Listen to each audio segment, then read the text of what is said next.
My name is Octavio Más-Arocas. I'm the music director of the Mansfield Symphony Orchestra. Amazing. So you heard it first. Welcome to the Open Mic Podcast with me, your host, Tom Hirst, brought to you by Richland Source and Newsroom After Hours. Like the man said himself, Mr. Octavio is here, the director, music director of the Mansfield Symphony Orchestra.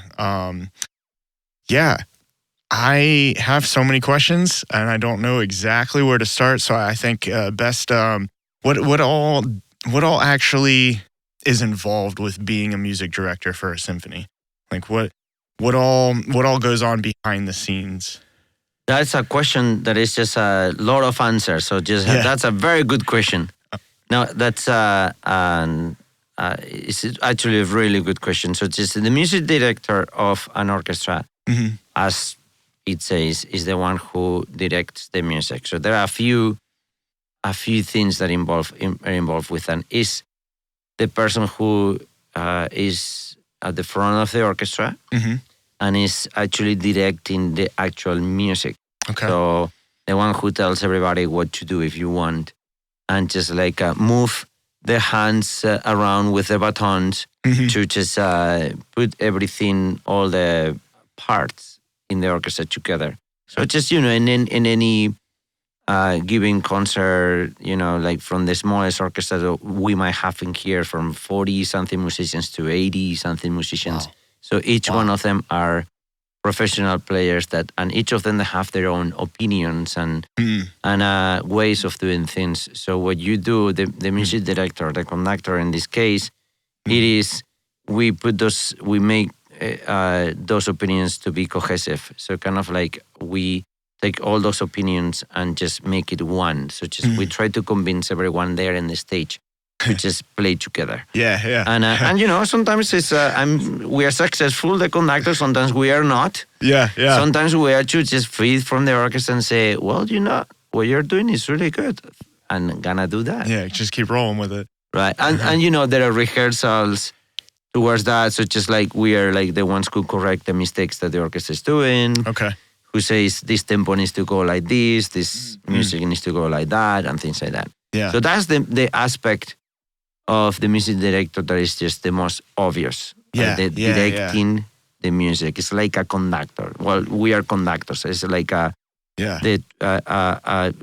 conducting a train, or just it's the person who is just leading. I've always like a general on a battlefield, right? You dictate which where the archers need to move to, where the infantry needs to move to get the big picture and move everything towards that cohesive nature, it sounds. To win the battle. Yeah. Yes, I think that's really cool. Yeah, that's a really cool analogy. Yes. Awesome. Dude, so that's perfect. The part. That's the first part that is very obvious. Yeah. Then there is the one that is less obvious, which is like, we made the decisions about the music that is going to be performed. We made the decision with the Mansfield Symphony about, what is in every concert, what artists come to perform with us.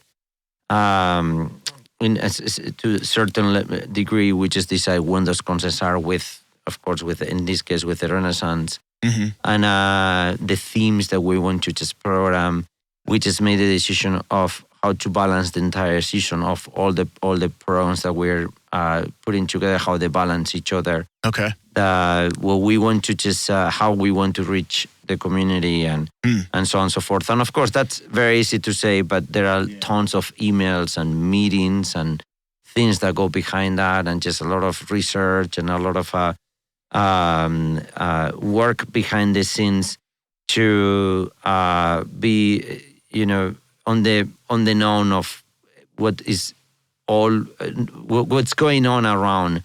So we are prevalent to our community. Okay. So just we not only just direct the music, we also just kind of like direct the future of the orchestra. Okay. And at the same time, we also, the other things that we do is just like we do auditions for new members of the orchestra. Then the music director, another thing that does is like the general that you're saying. Yeah. It is the face of the orchestra. So Okay. if the orchestra fails, it's me. Yeah. If the orchestra succeeds, it's not always me, but For sure.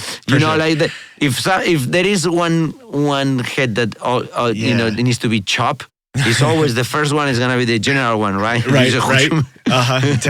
Go for the head, the body follow, right? Exactly. I mean, we are the responsible. So yeah. So, hopefully people understand that, and I'm always just talking to the audience and talking to donors, and, like if there are interviews, I'm there, and things like that. So just you are the face of the orchestra. You are the first person people just go and talk to about that.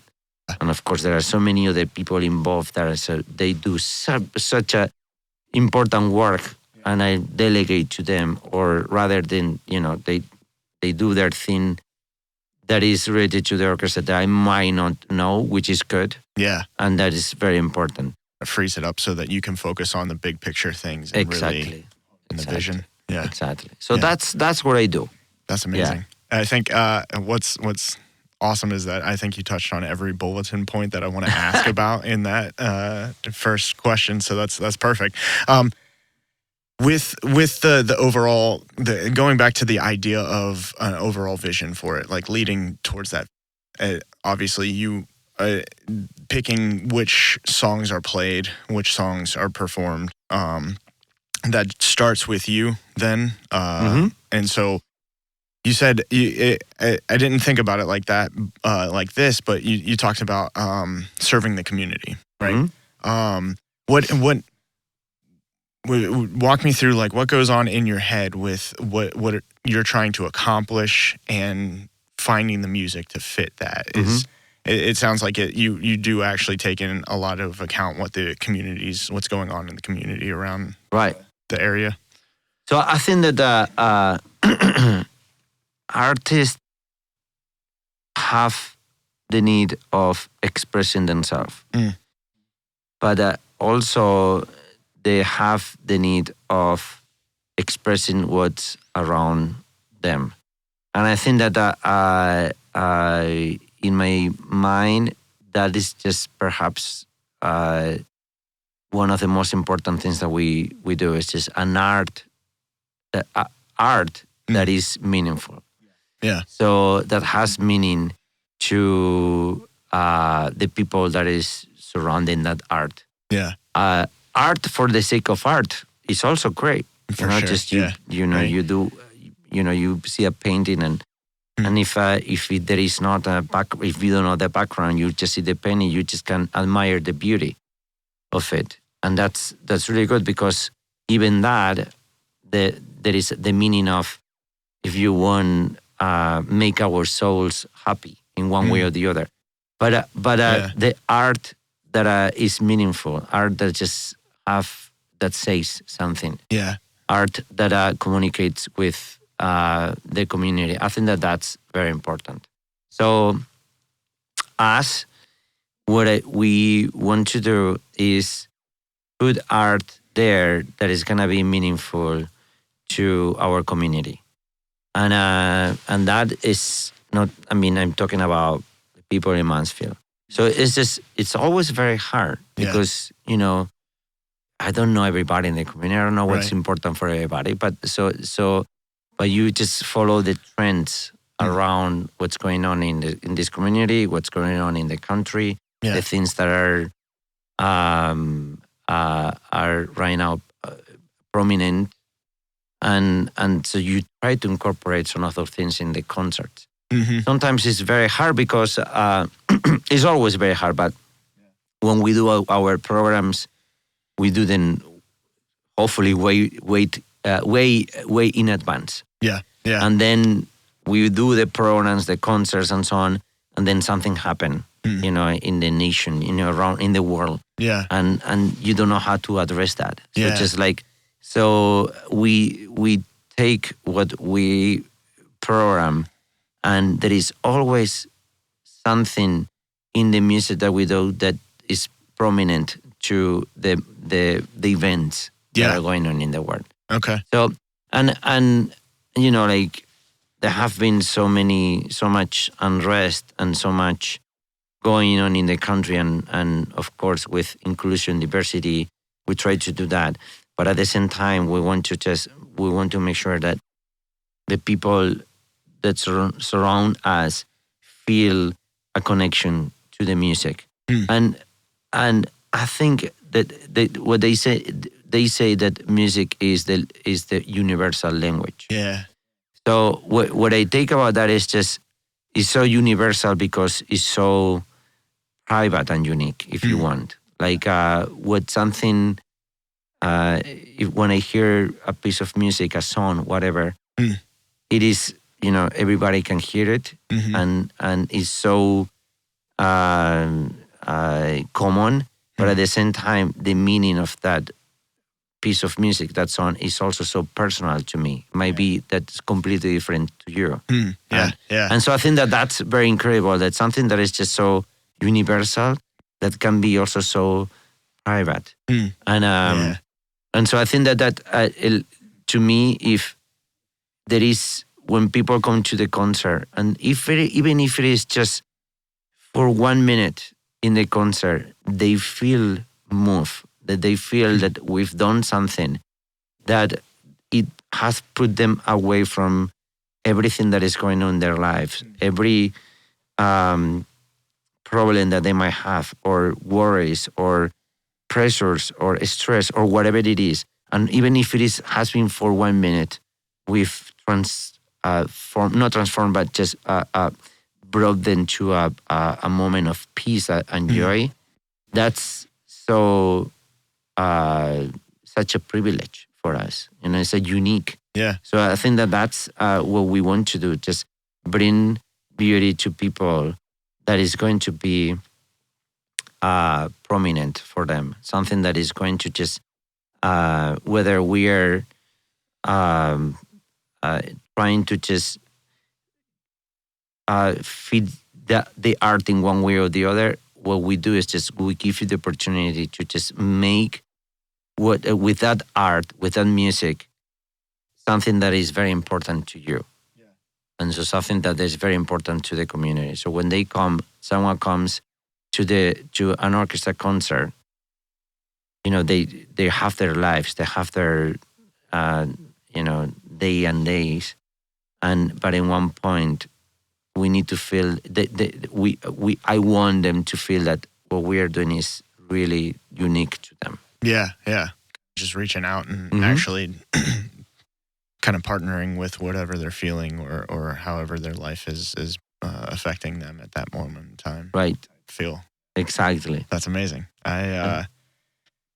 It's so I love classical music. I always have. I'm not super in the know. But I very much enjoy listening to it and hearing the passion behind the way you approach setting up a show.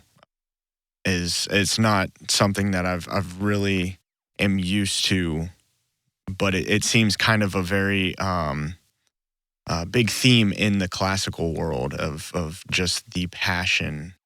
It is very refreshing. It makes me think of like a lot of classical like painting, oil painting approaching or artists in that way. I have a cousin who studied a lot of that stuff. So I'm hearing a lot of the similar themes. It's really, really fascinating.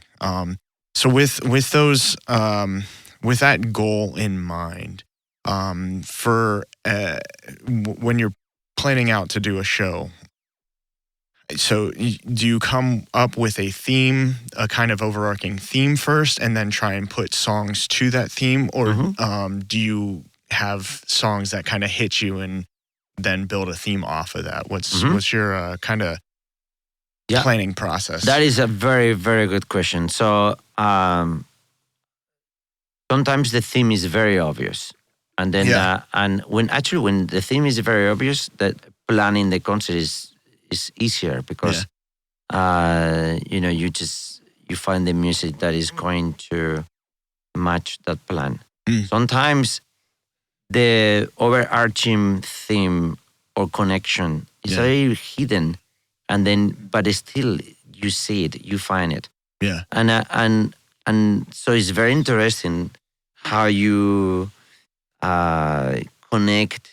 You can connect very different pieces of music, like, but there is always a connection. Like I feel that if you look hard, there is always a connection, and that's very interesting.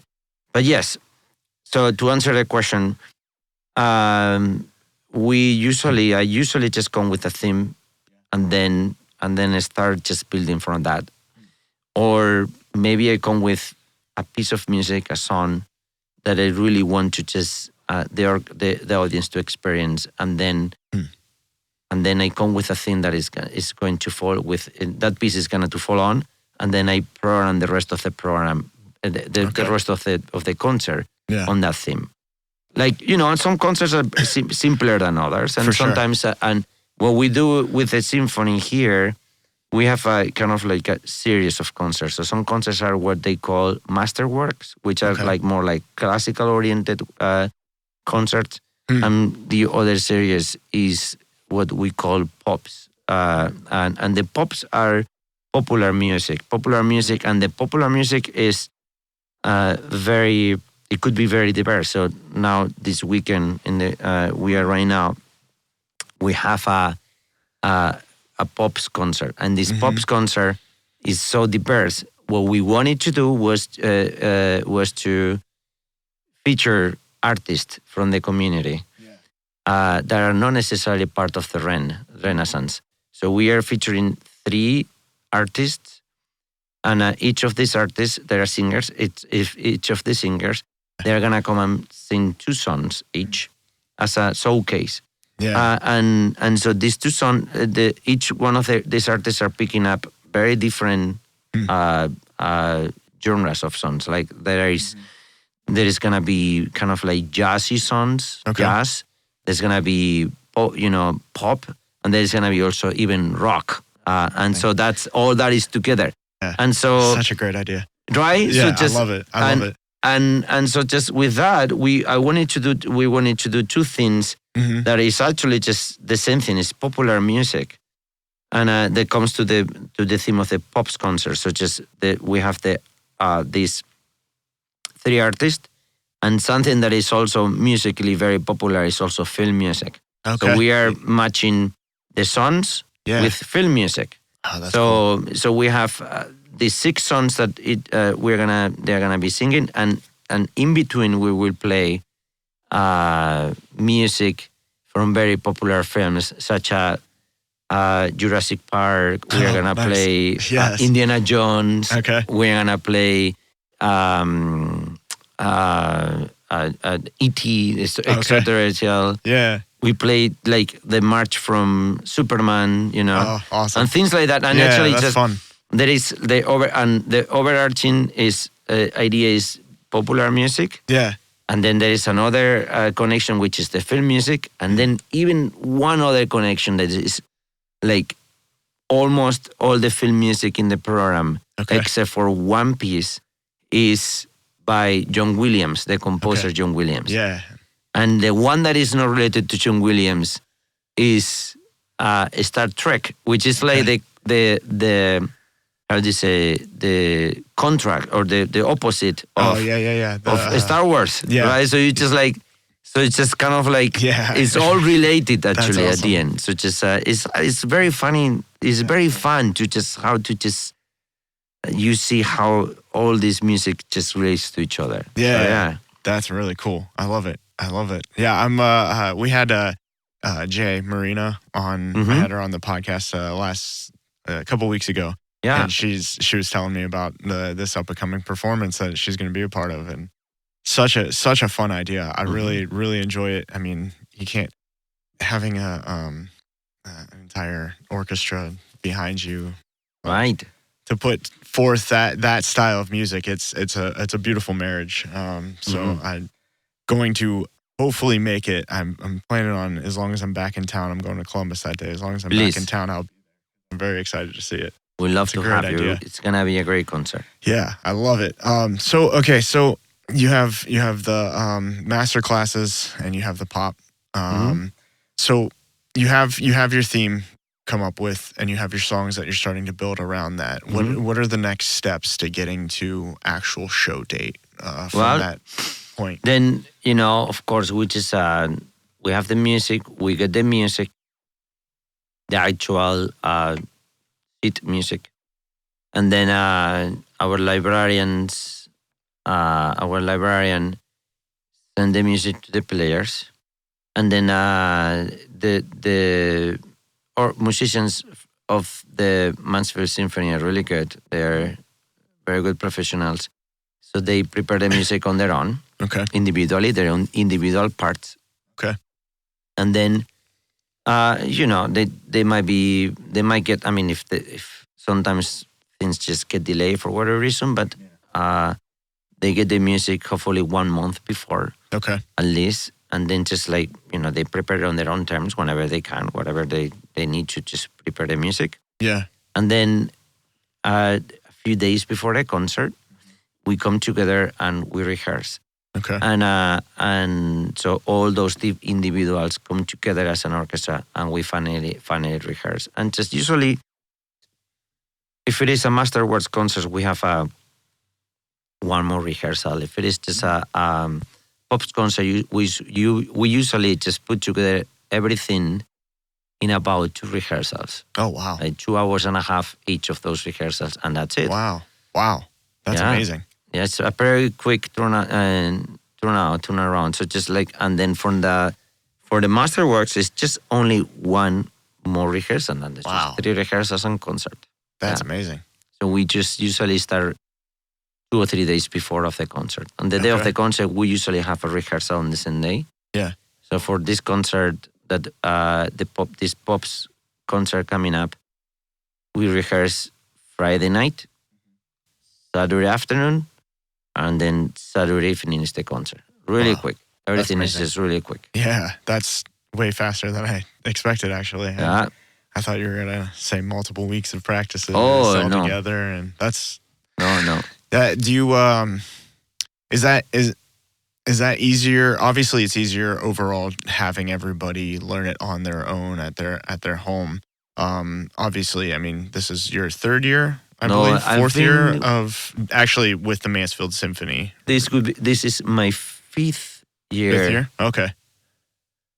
Yeah. Yeah. So obviously, you guys have a pretty good system down now, I'm assuming. But would you prefer to have more full band practices beforehand, or is it just kind of worked like this so long that it's neither here nor there? It could be very nice to have 1 or 2 more rehearsals. Yeah. Yes, it could be lovely. Of course, these are professionals, so they are paid, and there is a budget. And if you have more rehearsal, you need to pay more, and they need to just. And also, they have to just the players. They have to just plan their life around it, and so it is when you have a big number of people coming together to do this. Even if if it is paid, it's always a lot of things to think about, and just a lot of things to plan. And so that's why I'm the music director. I'm just the one who plans the programs, conducts the music, directs the music. But then we have other people that work in the orchestra that are doing a very important work that I don't do, which is really good that I don't, because I wouldn't be so good. And so we have the personal manager that is the person who makes sure that all the chairs are filled with the players that our players. Some of them are members, some of them are subs, some of them come as guests. So just is the person who just makes sure everybody is there, and that we have all the details planned out. But there is also the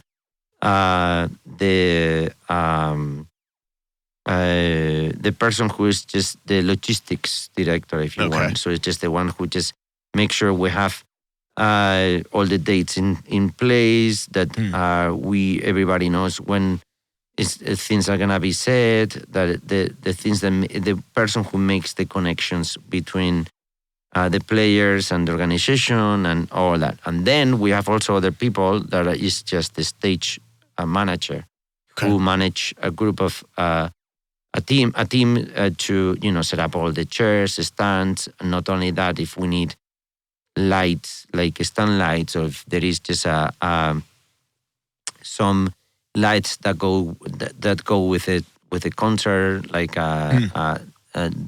they do that. If there is any needs for microphones and just like any need for projections and all that logistic part of that. Okay. And of course, just there is the other people who directs.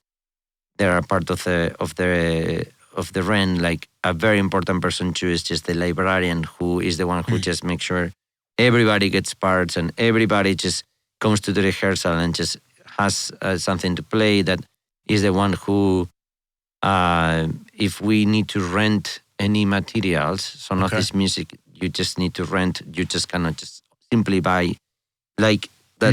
The like rentals are put in at the right time, so then the rental company send it on time for us to use it, and so on. If there is any copyrights that needs to be paid, they need to be paid, and so on and so forth. So just there is a big team that works behind what you see on the concert. When someone comes to the concert, they see an orchestra putting together playing, music, playing these songs. Yeah.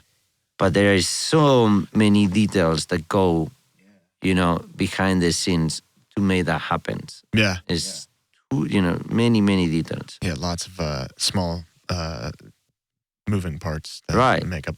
Or are not so small. Yeah, things really. That I was going to say. You cannot have a concert without chairs and stands. Yeah, absolutely. Or without the music, It's just like, or if you're, like musicians and, every part is covered. So it's like, it is, sometimes it's just, this all this production that goes behind that. And just, every time that we have a concert, we just have these production meetings and then we realize about all these details that go into it, and just yeah.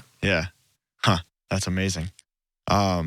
It's always amazing hearing the background stories to big productions like that, because it's you really, even if you've been a part of some sort of bigger production, there's just so much that goes on that you really don't see, like you're saying. Exactly. So how long have you been conducting for?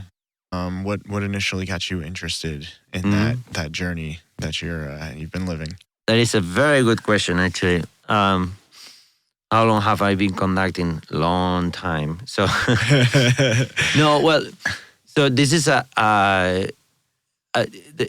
question that, to be answered correctly, needs to have a little of background. So just I come from a town in Spain that is famous for two things. Is worldwide famous for two things. One is something that I don't know if I'm very proud or not. Which is we are famous because, and this is in Spain. I need to say this is in Spain, as you can tell by my Texan accent. I'm not from Texas. I'm from Spain. Do people get that mixed up, actually? No. I mean, if they like do that would be mind blowing if that actually happened. If they do, that would be just no. I've been using the Texan accent joke since I remember. But that's amazing. If at any point anyone tells me that my accent is strange, I mean, I will be like, I think I have a very thick accent. Yeah. You know. And I know the same on that. Texas. I know the same on that. So actually, some people say, "Oh, you have such a cute accent." So just when they say that, made me just want not to lose my accent. Yeah. So, no, that I'm gonna be able to lose it anyway. But anyway, cute. So Spain, little town in Spain that is called Buñol, that is just in Valencia, the larger metropolitan area in Valencia. And that's in the southeast, maybe 40 kilometers, something like that, like 20 minutes from the Mediterranean. Anyway, so this little town in the mountains in Valencia called Buñol is famous, very famous for two things. It is around 10,000 inhabitants, just something like that. It's not very, very big. So the one thing that is you can see in the news all over the world that I don't know how to feel very proud or not is that we have a food fight in which we just throw tomatoes to each other. Really? Tons and tons and tons and tons and tons and tons of tomatoes each year on the last Wednesday of August. And just, Incredible. mind you, this is 10,000 inhabitants. So just Yeah. I think that like maybe just there was a point that were like each, when this happened, this festival happens, like 60,000 people from all over the world come to just throw tomatoes to each other.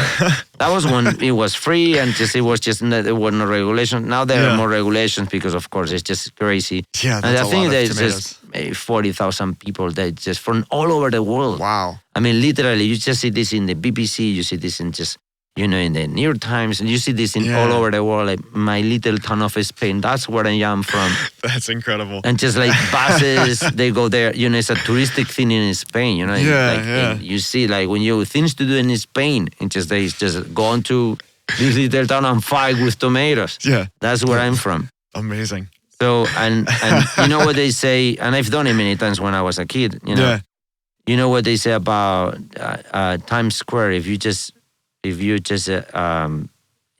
are standing up there for 1 minute or 2 minutes, that's what they say. Like that you can hear all the languages of the world. That's a saying that they say. Yeah. So if that last Wednesday of August you stand still for 1-2 minutes, which you wouldn't because there are tomatoes that are flying your way, Right. you will hear all the languages of the world. So it's That's just like incredible. people from literally all over the world come to my town. Wow. The second thing that is very famous that I'm very proud. Yeah. That for sure I'm very proud. I was gonna say, being from there, that would be. I get the inner turmoil there, but to me, that I would like to do that. That sounds like fun. I know it is tons of fun. I bet. Anyway, second thing. The second thing is music. Okay. So and I didn't know when I was a kid like how important it was. It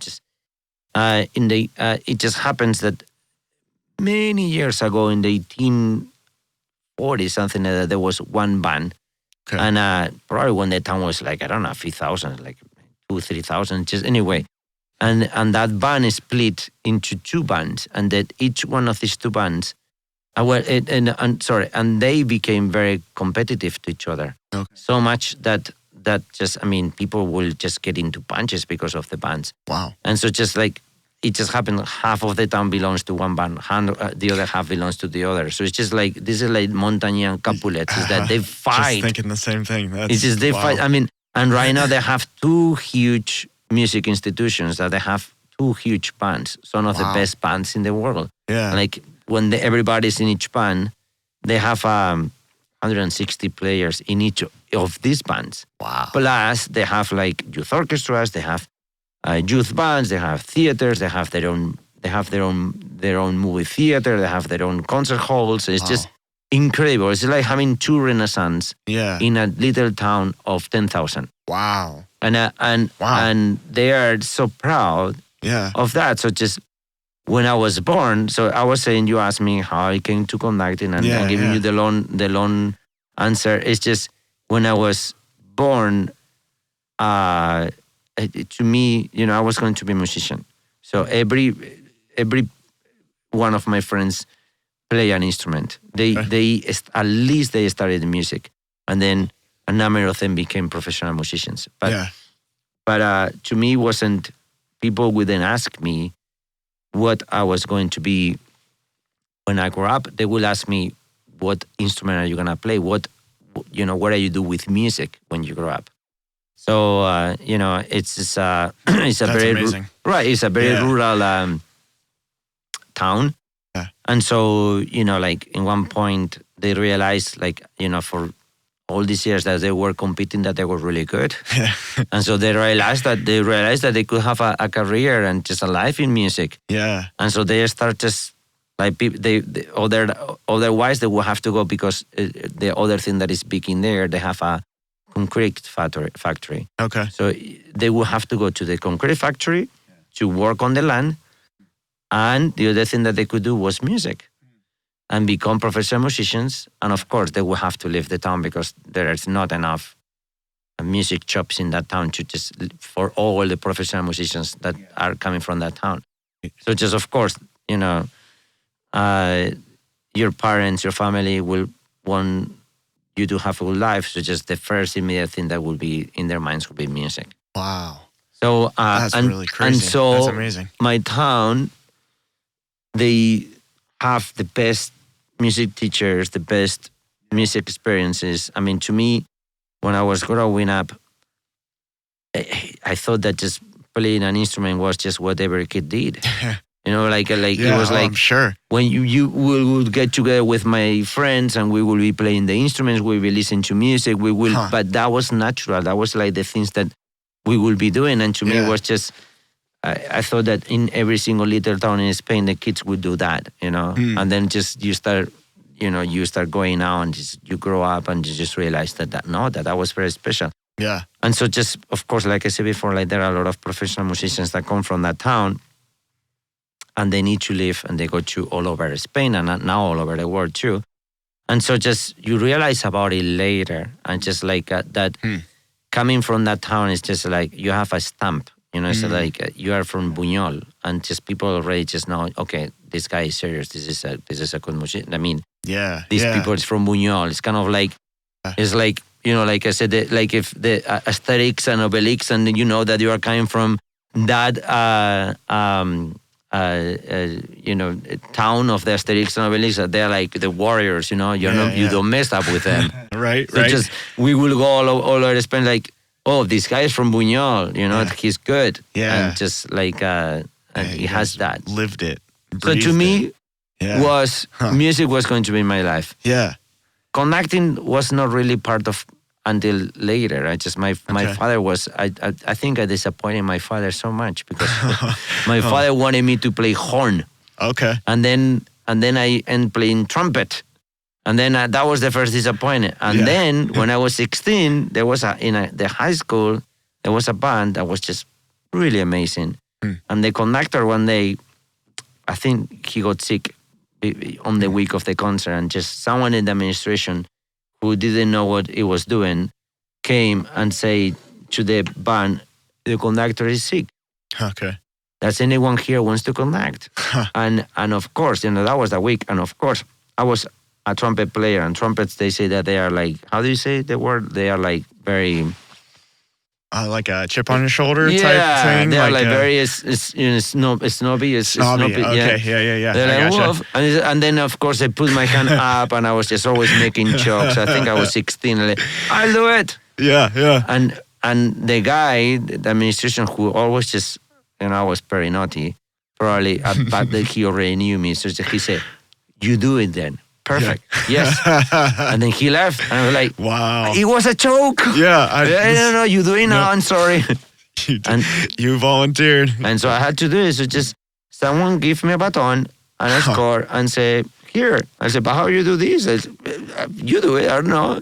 I've seen conductors doing it. So I had like an idea of. Yeah. Still. And so I was 16. 16 years old. I took the baton. I put the score. I look at everybody in the band and I just throw my hands to them. And when I throw down the hands and all that sound, all that music came my way, and just all that just was such an like important and impactful experience that I think it took me just literally a few seconds to say, oh my God, this is what I want to do. That's beautiful. I found what I want to do for the rest of my life. Yeah. It was so powerful that it was just like, I still remember very vividly, like how that, sound affected me. Yeah. And just how, it changed whatever was inside me to just like so much that just from that point on, I just gear myself toward conducting.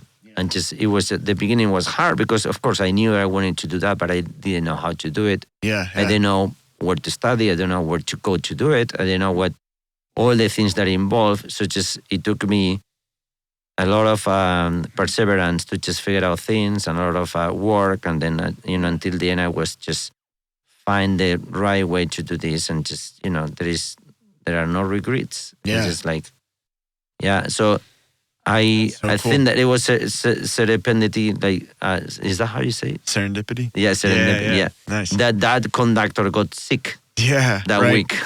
Wow. Yeah. Well, I mean, whether you believe in everything has a purpose or there's a coincidence or not, like that happened and it was very serendipitous. It completely changed the direction of your life. Exactly. That's so cool. That's amazing. That's really cool. Man, I've never actually thought about that from the perspective of the conductor in those instances, just the feeling of being able to weave such a beautiful sound together to make like noise, one harmonious like musical composition live. That's got to be an incredible feeling. That makes sense. That's amazing.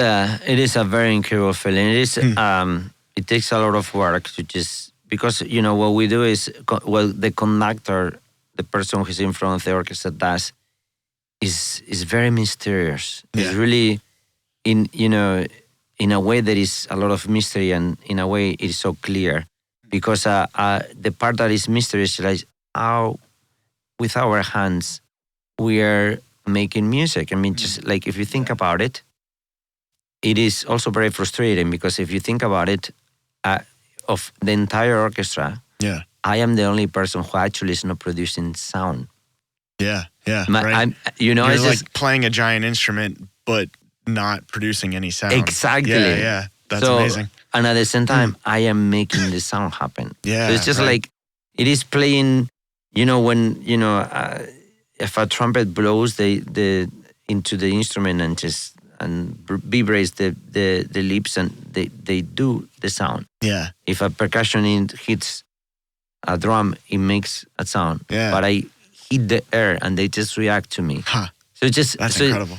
The mystery is how, with my chesters, I convince them to play, if I want them to play louder, or if I wanted to play the softer, if I want them to play something short or long, or if I want them to play something fast or slow, I need to, with my gestures, convince them. Yeah. And then how to do it in a way that they are inspired to do it at their very best level, and how to just do it in a way to just bring everybody together. So it is very that's the part that I said that is very mysterious, because it's just, there is so many of the things that we do that are physical. Everything that we do is physical.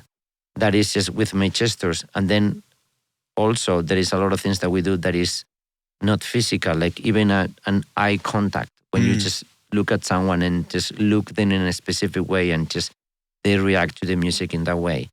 Or like even not looking, you close your eyes and just you try to transmit that is inside you to them. Yeah. And and there is a lot of course, knowing the music and working on the score and just knowing every single detail that goes into every single part of every single person in the orchestra. And so just that takes a lot of work. It's like, I think that the most fun part to me is, going to rehearse and performance. That's, that's no work. That is just actually fun. Yeah, in the zone. But there are so many hours and hours and hours and hours that conductors, like composers, we spend alone in front of a score on a desk, studying, like in your elbows, on your elbows, just like trying to get all that music inside you, and just trying to figure out how you're gonna. At first, you need to have your own. You need to make decisions about the music and what you want to hear from that music, from that score, how you want it to hear, and then you just need to decide how you are going to communicate that to the players, so they can do it the way that you want. And sometimes it's frustrating because you might not just like get them to do this or that, or just like sometimes an orchestra might just have some deficits, or no, that's not the idea. Maybe just some orchestras they are very skillful, some orchestras might not, and it's just like how you want to push them to just the best of their abilities, but sometimes their abilities just might not just get into what you want, or just they might not be able to just give you that. And so it's very frustrating because then you sacrifice your vision a little bit for that. But when everything happens, when your vision is aligned to the vision of the players, and we have that communion, if you want, and also the communion with the audience, because the audience also affects the performances. You feel them. There is a feeling of their intensity, of the energy. I am back to them. They only see my back, but I feel the audience when we are doing something musically, and I feel if they are like enjoying or not. I feel how somehow it's just there is some kind of communion, and when all of us are coming together and experience some of that communion, is just one of the most beautiful moments. Like when you have the audience, the orchestra, and all of us are like we just come together in that moment, and we just forget everything. It's kind of like we become the music, and when that happens, it's so exceptional. It's just and so beautiful, and just you cannot just match that. I mean, anyway, my opinion is just like it's so incredible that just like your heart just is blown away. It's just so exceptional. Yeah. It's amazing that there's so many correlations that I've never drawn between like classical orchestra bands and rock alternative bands. Right. I've grown up playing in bands since I was 15. I'm 32, so I've played a lot of shows myself in those types of bands, and like what you're talking about like the crowd audience interaction and the way they're feeling and being moved and being a part of the show is it's the exact same thing, and I've never actually thought about it like that. It's very fascinating because there's some nights where like people just aren't into it, they don't really know the stuff, or they just don't care, and you can feel that, and it reflects your performance, and it just kind of can be there can be friction and uncomfortable, but when they lock together and they're in sync, it is just words can't explain that, describe that feeling. It's just moving. It's incredible. It's exceptional. And I mean, and you imagine when you go to a large venue with a band that is just really well known, and a crowd of thousands and thousands and thousands of people there. Now, and this is actually one of the things that just we were talking about the tomato fight before. Yeah. It's actually really cool. Like the tomato fight, how emotional can also be, because for the same reason, because interesting. I mean, it's you're like fighting with tomato. How can that be emotional? Right, it's just the same thing. Like when you go to a stadium full of people, and just like you have your friends, like 2, 3, 4, 5, whatever, 10, whatever, but you don't know all these like 10,000 people there. Yeah, you have the band playing, and all of a sudden, just you go there because you know the music, the band. And there are songs which the entire stadium is singing together. They are doing something. People from all these different backgrounds, people from all different walks on life. Yeah. And they come together not only to experience something together, they are creating something together. Yeah. And just it reminds you we are all human beings. And we all come to be inspired and to inspire, and we all love something together. And that communion, that is so exceptional. I mean, it is just there is nothing that beats that. No, there really isn't. And for the band playing, of course, just seeing that they created that with the audience, and for the audience to see that they are doing that with each other. Yeah, that's having that shared like goal, like exactly across so many, like you were saying, and it makes so much sense with the tomato fight reference, because people from all over the world come and to throw tomatoes with a common goal, and it's just this resonance happens between human beings that aren't in the same skin, exactly, but know exactly how the other one's feeling. We are all humans. We come to do something together. In the case of, and there is a point in which is we are all connected. We are all connected somehow, and it just happened that just Buñuel was just the tomato fat, but right. But you see people from all over the world, and you are connected. Yeah. And just this is very incredible in this tomato fight. It's just at the end of the tomato fight, they end with, I don't know, like 3 or 5 big fireworks. Boom, boom, and everybody can hear it, and just everybody knows that they need to stop fighting. That's the end. They stop fighting, and I think it's maybe an hour or so. It's just like this is an hour's battling, just running, like throwing, like screaming, like all that. It's just, and of course that's the hour. Yeah. Now to get into that, you probably get there the night before. This is the festivities of the town. You just might go out during the entire night.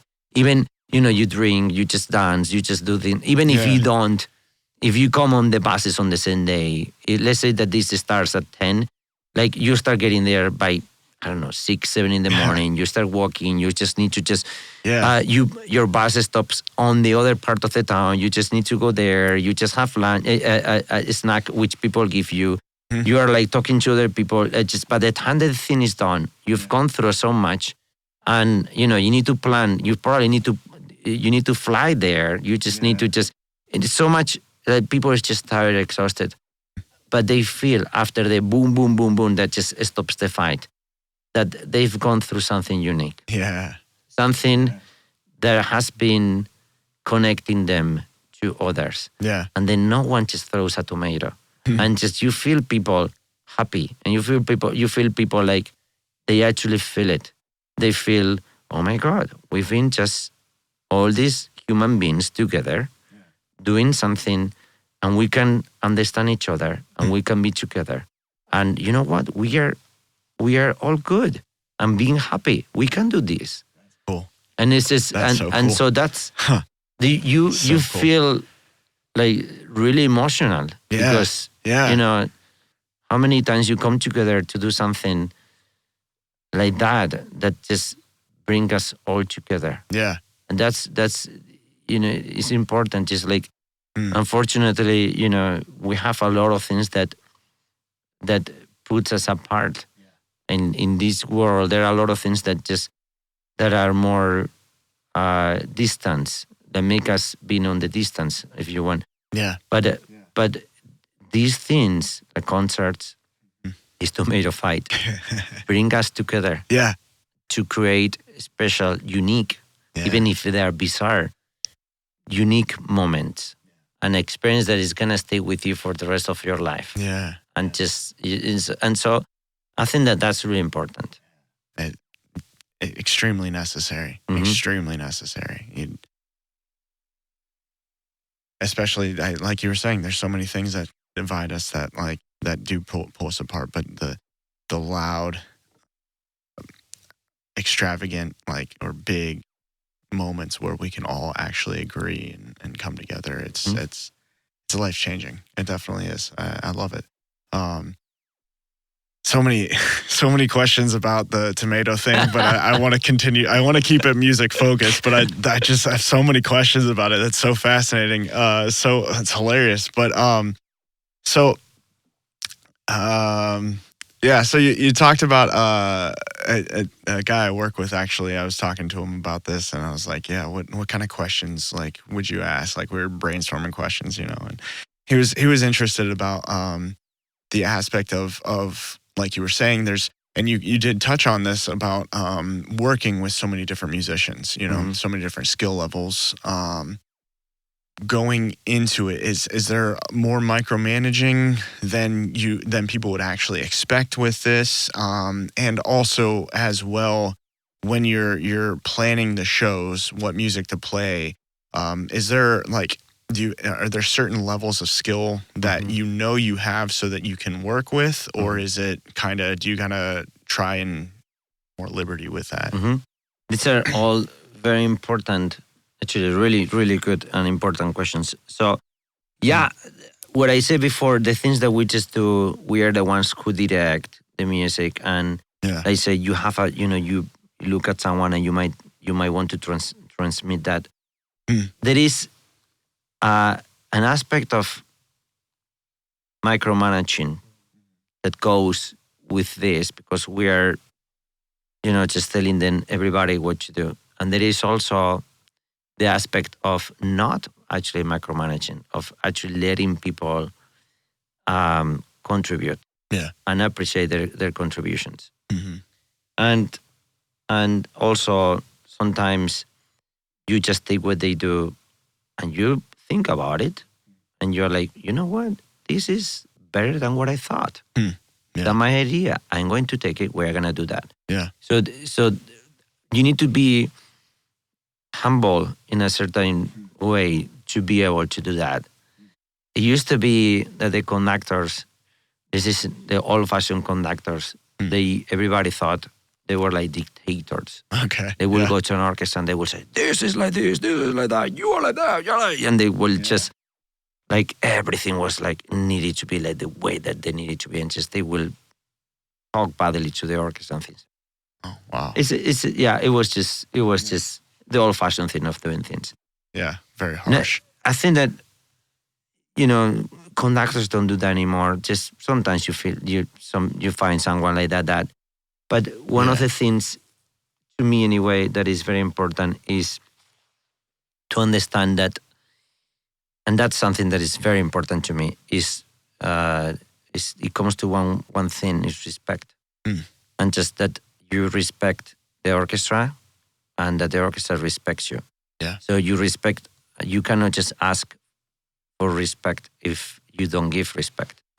So the first thing that you just need to do is respect. And just to respect, you need to also understand. So we have 50, 60, 70 people there. Yeah. And these are musicians. And this is an orchestra. These are made of 60, 70 musicians, which just also happen. More importantly, these 60 or 70 musicians, more importantly, and before being musicians, are human beings. Yeah. Are people. And you just need to understand it that way. Yeah. That you're not working with musicians, you're working with people. Yeah. And sometimes some people forgets that. And just you just have no idea what they have been in their life prior to that rehearsal, or even in that rehearsal.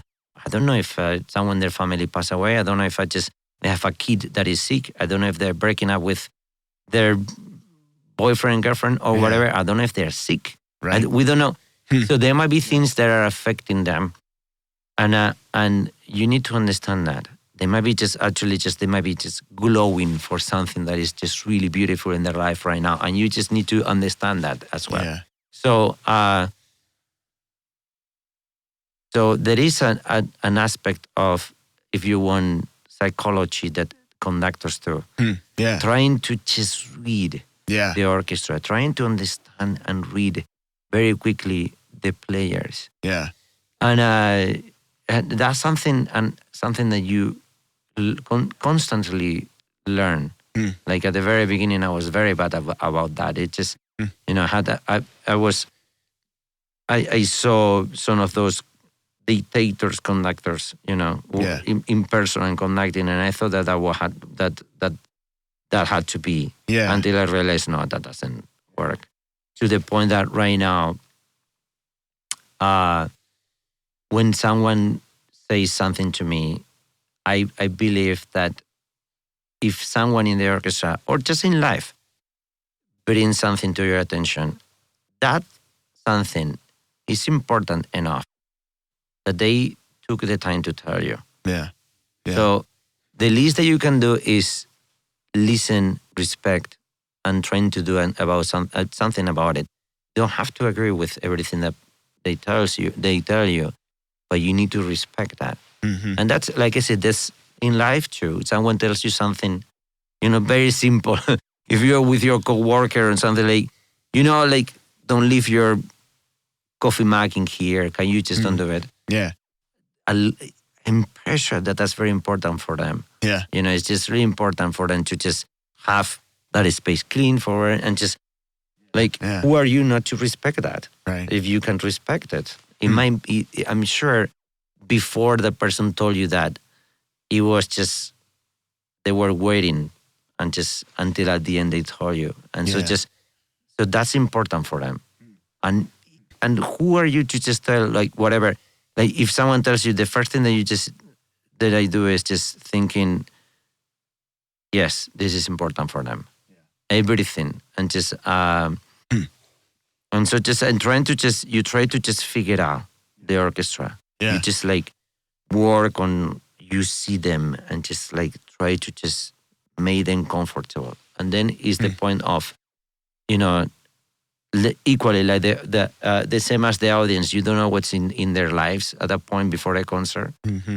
You don't know what's in their lives for the musicians, but they come to rehearsal. Yeah. So you just want to make sure that everybody feels comfortable. Everybody feels that we are giving them a space in which they can just connect to each other, and they can just calm down and just come together and just feel free to do things. And so just there is also a little bit of you need to give a little bit of that feeling of we are good. It's just good. This is a comfortable maybe you just come with humor. Sometimes you use humor for people to just feel comfortable. Yeah. You might just read them sometimes someone just needs something and just say something in a way that just might feel very strong, and then you just try to you have two options. You can answer strongly too, and then you create a friction. Right. Or you have the option to actually just put that in a way that is not going to be a friction at all. Yeah. And so I found myself as the conductor in that position many times, that if I don't answer in a way that is not appropriate, we can create frictions. Yeah. And so it's up to us to just actually take that away and just make everybody comfortable. Yeah. Yeah. And that's good. Yeah. It makes a lot of sense. It's not what you. It's again so many aspects of this that you just don't really think about. It's not obvious on the surface, like you said, and that's those type of management skills. They don't see, and you can hear how the experience that you had over the years with that, just learning that type of management style, and and seeing the product, the fruit of that labor, is it makes a lot of sense. As much as you want your team to do well, and just to create the best team possible, if they don't feel comfortable working for you, they will not do their very best. Yeah, they will feel. One thing is working under the thumb, and just they are gonna accomplish what they need to. But if you give them no, this is great, what else? Give me. And then you give the opportunity for them to just grow. They will meet that, and they will just bring things to the table that, will be unexpected. And I think that's so beautiful. Yeah. When just you give to your team the option to actually be creative and just go forward, and just that they feel inspired to do more. Yeah. And just that's beautiful, because then the team can go into places that you might not initially have thought.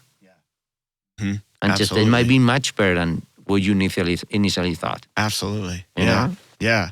It's the art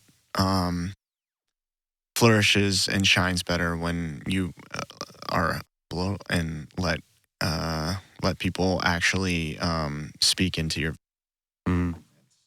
It's a beautiful thing. Amazing. So how does one become a part of the Mansfield Symphony? How does one find themselves playing for them?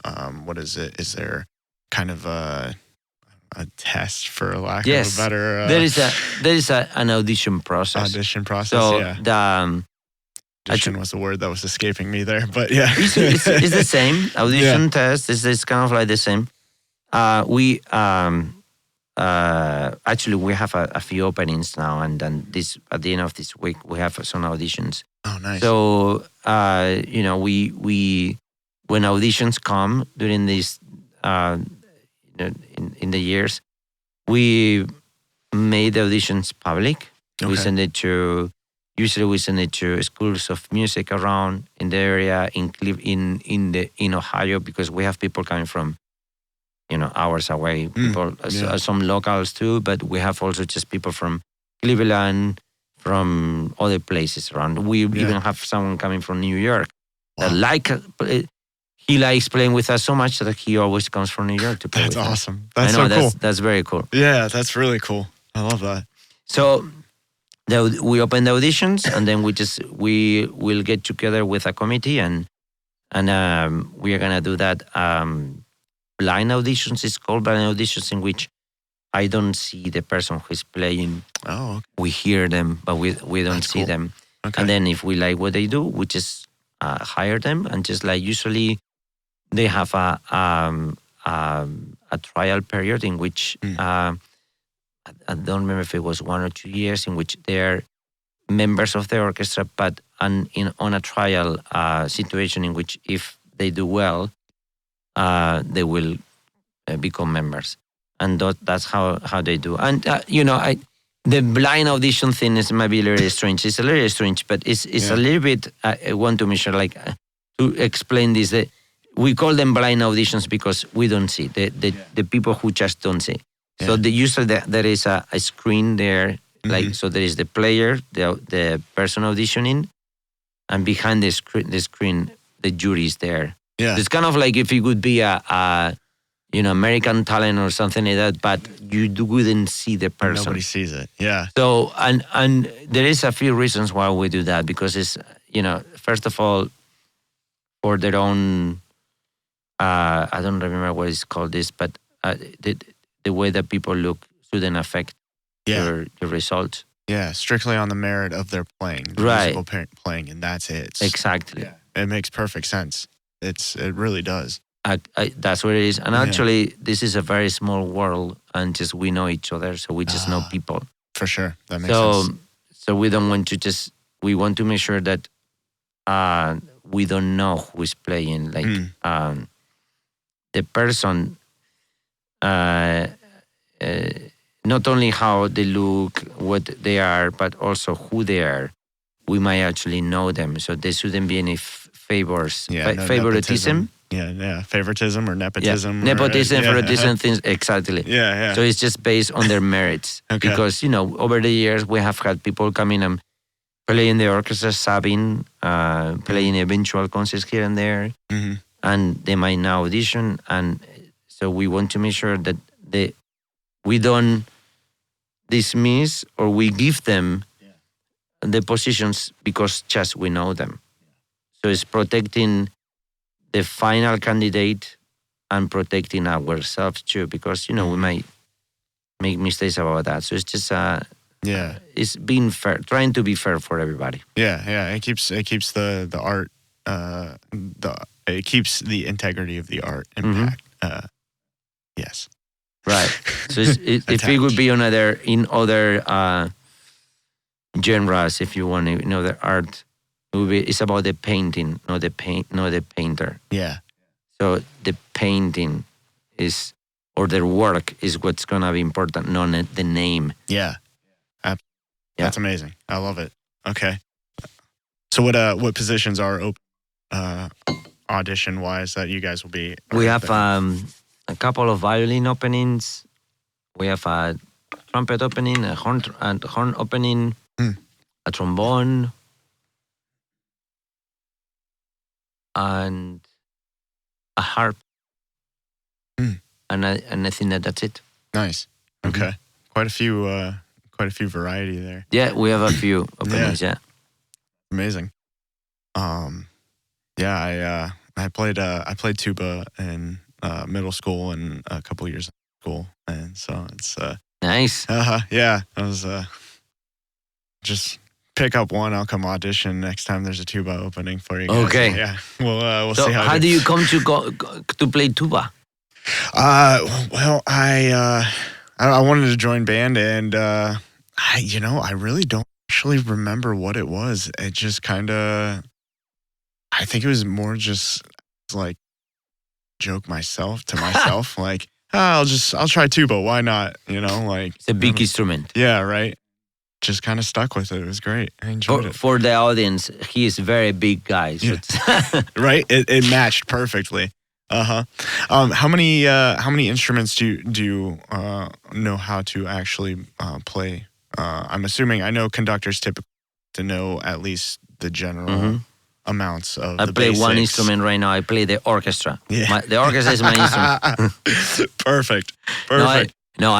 Yes. Well, the thing about it's just you don't start with conducting. You usually get into conducting after you've started in music. So so when I was a kid, before I became a conductor, I was a trumpet player. So I remember I started fiddling with the conducting thing since I was 16. But by then I was already just playing at a very high level the trumpet. Yeah. And so just my career and my studies were very advanced. So I couldn't just leave that out. So just actually became a professional trumpet player and then that was my main instrument. It was trumpet. Then I played some violin and I played some piano, but I couldn't play those for you. Just those were for me to just because if you are conducting an orchestra, you need to know the larger family of instruments is the strings, and so knowing one of them is helpful. So just I play the violin for a few years to just mostly know the string instruments. Yeah. And the piano comes normal to just to study your scores and things. But I not like I would say proficient in those two as I was for the trumpet. And those would be for me for my study. Yeah. And then at home we have a bunch of percussion instruments. We have recorders, we have ukuleles, we have flutes, we have things like that. We have two kids, so we are playing with them all the time. And amazing. That's amazing. How old are your kids? 9 and 6. 9 and 6. Oh, awesome. And just get this. Like this is all the curious things about this conducting life. Yeah. They are 9 and 6. My wife is also a conductor. Okay. Which is really strange, but two conductors in the same family, which That's is amazing. not actually true. My sister is a conductor. Okay. Her husband is a conductor. Oh my gosh. So and they, I mean, any of these, both my wife, sister and brother-in-law, they are very good conductors and they are very active. I mean, they're professional conductors. That's so cool. And so when it's just you see what they when my sister and brother-in-law there in Spain. So once in a while we get together. You see what they say, something like when families get together and they say, please don't talk about politics. Let's don't talk politics. So in my family it's like, please let's don't talk about conductors and orchestra. Yeah, right. Let's talk about politics. In my family is, can we talk about politics, please? I'm so tired of fighting with you about talking about conductors and orchestras. We need to talk about politics. That's amazing. And so the other thing, dynamic. Right. The other thing is just very curious. Like people say about my two kids, being my wife and I are conductors. My two kids, 9 and 6. Yeah. And they are 3 years apart to the date. Oh wow. They were born on the same day, almost to the same time, 3 years apart. And of course, people say, of course, two conductors, you just manage that. Nope. Yeah, right. We know it just happened. It's ingrained in you so much that happened. That's incredible. Yes, surprises also happen, and that's what it was, the second one. That's amazing. That's amazing. I love it. Do you write anything in your spare time? Do you compose at all? I'm not. I love composing. Yeah. I love composition, and actually, I used to write a lot, much more. And when I did my final degree, my doctoral degree, I am a doctor teacher. Oh, and so forgive me. Don't put your life on my hands, though. Yeah. the better kind of doctor soul, is the less messy. your musical soul, you can put in my hand, but no, not there the you other. Go. Musical operations. If you are with me in a flight and something happens to you and someone is there a doctor here, I will say yes, I'm a doctor. Yeah, I'm a musical doctor. They just no. Wouldn't go very far. No. I think that I will have some heart attacks if I say that. Anyway. Right. No. So when I was doing my final degree, I was doing a minor in composition, so I actually composed a lot then. Oh, that's cool. And even though I wasn't majoring in composition, I actually just was composing. And I actually, in the school, they had a composition competition. And I submitted one of my compositions, and I won the competition. That's amazing. So, but then after that, I compose when I can. Yeah. I did some arrangements. But it's just right now, it's just... things are so busy that I haven't been able to. And it's just life is always good busy for good reasons. Sometimes I wonder, if being so busy is actually good, but it's just impossible. And finding that balance is very tricky. Yeah, and more in the last few years, the pandemic, with the pandemic, a lot of things change. A lot of things. Yeah, yeah. One things. And some of the things we don't realize, especially because it's been, through so long that we just now their things are quite ingrained in what we do. Yeah, yeah. But one of the things when everything starts shutting down, everything was shutting down, and every meetings and getting together were through online. And so right now just. You cannot just leave work. Yeah, it's just and online and just emails and all that. So it became so much more intense. Yeah. Then it's like everybody was making up time, trying to make up for that lost time. Right, but not only that, but also just it is impossible to get away of that. So right now you have your in person, the things that you have to do and that you do. But then the other part of that, the things that just that didn't go away neither. So just right now, today, just I'm I don't live in here. I'm based in Michigan. So when they conduct several orchestras like this. So when I go out, the work that I have in Michigan and in other orchestras is just chasing me. I have meetings, I have emails, I have calls. It's just today I was just in. I don't know, 4 meetings that were online. Wow. That would have happened if that would have been there, that option. Yeah. I would have been, I'm out of town. Yeah. We'll talk when I come back. No, these were okay, I'm out of town, but we can meet online. And just it's oh my God. Just quadrupled your work. Yes. Out of nowhere. And yeah, like you said, how could you go back?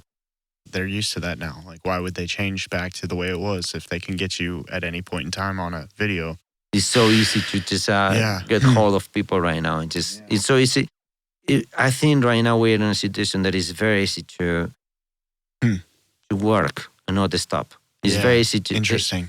We put ourselves in a situation in which work is there. You just cannot just let it go. I don't have a job that is just 9 to 5. Right. And 9 to 5 seems a lot of hours. Yeah. And then sometimes I actually dream of that. How would it be my life if I would have a job that would be 9 to 5 and at 5 I will go home and just no more orchestra think. Yeah. Yeah. I would be no work until 9. Yeah.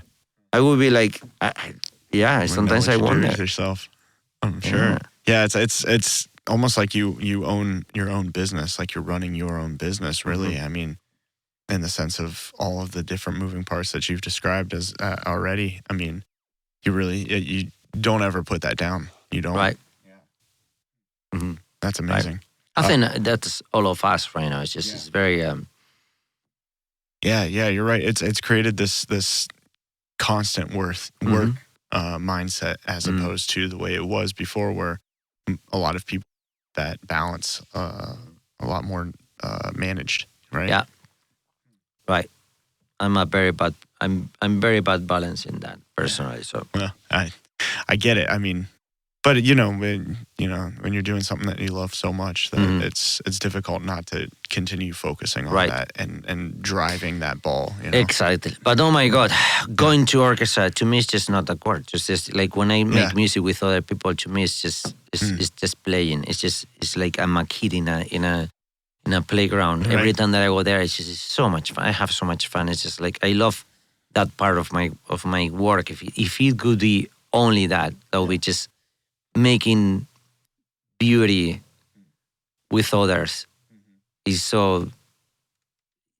It's just playing. It's so special. Yeah. So to me, that's not work. That's just fun. It's a lot of fun. Yeah. You can give me as many hours of that as you want during the day. Yeah. Yeah. Many hours. I would just. Yeah. It really is. There's making music. Well, there's nothing like it. There really isn't. And in my case, it's music. In other people's cases, maybe just making bread. People maybe just making beer. Maybe just I don't know. Just right. Writing things. I don't know, but I think this is if you learn to love what you do. Yeah. Which is the same thing that do what you love. Yeah. Then it's just not work. It just becomes something fun. Yeah. It's just. I mean, if you're very, I also feel it's a huge privilege that I do what I love. Yeah. Yeah. So that's a privilege. Yeah, it really is. Very blessed. That's so cool. Mm-hmm. So Saturday is the pop. What time does that one start?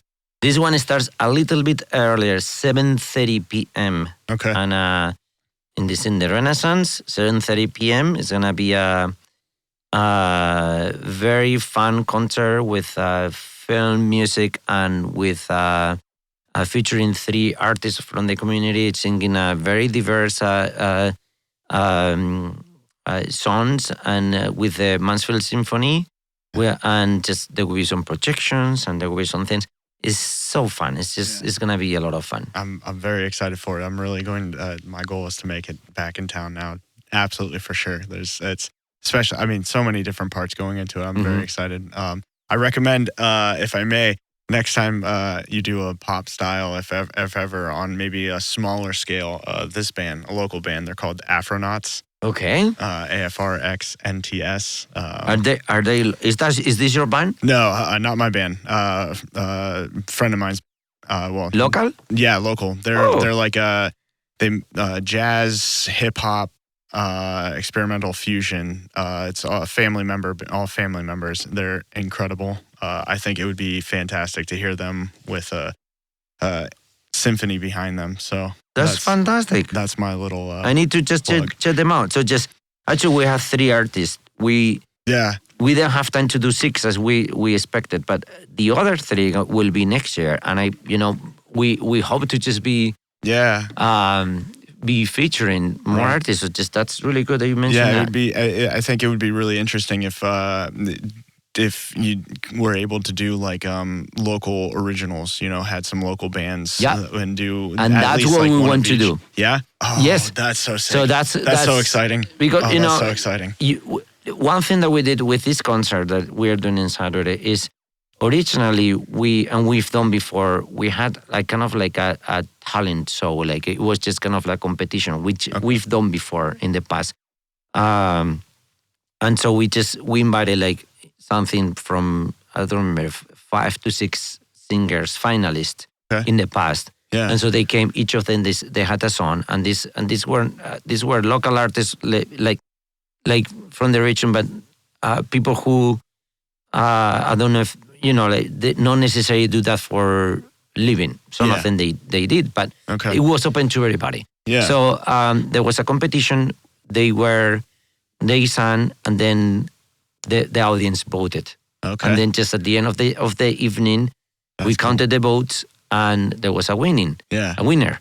And so the winner came back the next season, and they sang with the symphony. Oh, that's cool. So that was the competition. We initially were going to do that again this year, but then we just had to change our mind because of some logistical things. Okay. And so we just did the showcase. The showcase it's not a competition. It's just we already pick up the singers. So just we invite them. Yeah. And this year we invited 3. We wanted to invite in 3 others, but these other 3, they had original music. Okay. And so I thought I think it's such a great idea to do their original music. And I really want them to feel respected, and I really respect them and I admire them. And I think that they have really great music. And I thought that it would be better that we will do a better job with their music if we do it next year. So I really wanted to make sure they felt that we were giving them the attention that they needed. Yeah, because you'd have to like compose around their songs. Exactly. So that, I mean, I'm sure it's an extensive amount of work for it is. To, what, 60, 70 piece symphony? I mean, that's a lot of pieces to write for. So that makes perfect sense. That next year you guys will. That's such a cool idea. I'm so excited for that. Yeah, I think it's really cool. Oh, that's brilliant. That's brilliant. Awesome. So, yeah, Afronauts. I'll show you their websites after this. They're fantastic. But yeah, man, Mansfield rules. It's got a lot of really, really good talented bands. So I'm very excited to hear what all from that. Anything else you'd like to share for the folks at home? Anything you want to plug? Any websites or anything like that? Well, no. If they go to the Renaissance website, they will have all the information there, and they will have information about this coming concert and all the concerts for the season. And they will also have for the orchestra season. They will also have all information of all the other wonderful events that the Renaissance puts together, and all the performances that are going on there. So just go to the Renaissance, come this Saturday or at any time, and just have fun. That's the most important thing. Awesome. Thank you so much for having me, Dr. Octavio. I appreciate you coming on, sir. That's very funny. Oh man, I actually never got used to that. Just never. Oh, I'm sure. I couldn't imagine. Like, if I ever had gotten my doctorate, I feel like you probably wouldn't respond for a while, and it's not even something that you really actually think about. There's so much extra work that you put into actually getting there. Having the title is like, to me, was just a title and something. But I don't. Yeah, I know that. I actually just feel so awkward to me when someone says Dr. Más-Arocas. It's just. Yeah. That's so good. Well, thank you so much for coming on. Thank you. I appreciate you taking the time out of your schedule to come and talk with me today. This was so much fun. Thank you for taking the time to have me in your program. Thank you so much. Absolutely. Well, thank you guys so much. This has been another episode of the Open Mic Podcast, brought to you by Richland Source and Newsroom After Hours, sponsored by Two Cousins Pizza, Potent Studios, and Henry Screen Printing. If you need some pizza, come downtown Mansfield. If you need some shirts printed, hit up Henry. If you need some lighting and or music video shot, check out Lee at Potent Studios. And as always, I'm Tom Hirst. Mansfield is the greatest city in the continental U.S. And we'll hope to see you guys Saturday at the show. Thank you. Guys, have a great night. Thank you very much. It was fun.